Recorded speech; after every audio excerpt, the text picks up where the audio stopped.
રાજપારડીના પટેલનગર વિસ્તારમાં વિકાસના દાવાઓ વચ્ચે રસ્તાની સમસ્યા આજે પણ યથાવત જોવા મળી રહી છે।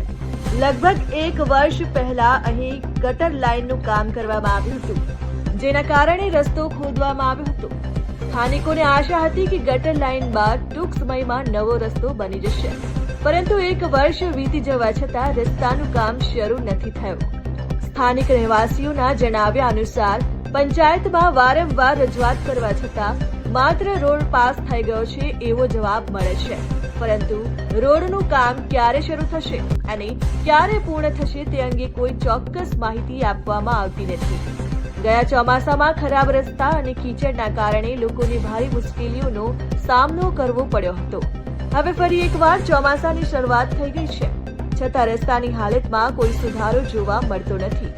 રહેવાસીઓનો સવાલ છે કે જો રોડનું કામ મંજૂર થઈ ચૂક્યું છે તો પછી તેનું અમલીકરણ કેમ થતું નથી?